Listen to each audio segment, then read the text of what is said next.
Well, let's talk about 10 ways to use worm castings. So here we go in no particular order. Number one, you can use worm castings for soil amendment. If you use it in your soil, it adds nutrients and it helps to maintain the moisture into your soil.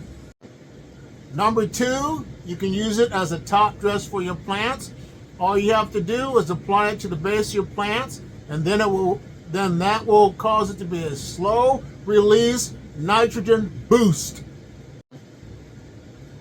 Number three, you can use it as a seed starting mix. Everyone does it differently, but if you have old potting soil, add it to your potting soil, mix it up, and that'll be your potting soil for your next stage of your plants. Number four, you can make yourself some worm tea, and that way you will make an ingredient that will be very efficient and make your plants thrive.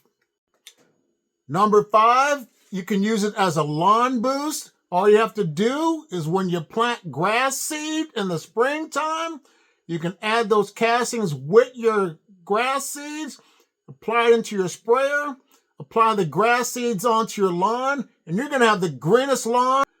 I don't like the term that the grass isn't always greener on the other side of the fence, but your yard's going to be that greener side. Number six, it goes back to potting soil mix. All you can do is just use your old potting soil that you have in your plants, mix it in, remove the roots, put the plant back into that soil, and your plants are going to thank you once again for that. Number seven, if you have trees and shrubs in your yard, you can apply those to the base of your trees or your shrubs to give those trees and shrubs nutrients as well.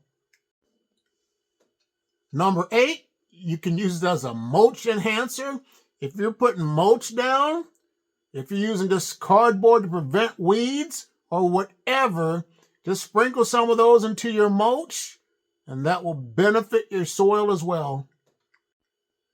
Number nine, if you have raised garden beds, all you need to do is apply that to the soil in your raised garden beds, and you're going to have tastier fruits and veggies.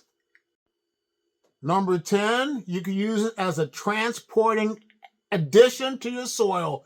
Once you dig a hole to plant your trees or your rose bushes or your plants, whatever you got going on, apply the worm castings into the hole, then place your plant, tree, whatever into that hole, cover it up, and your plants are going to be healthier because you apply those worm castings.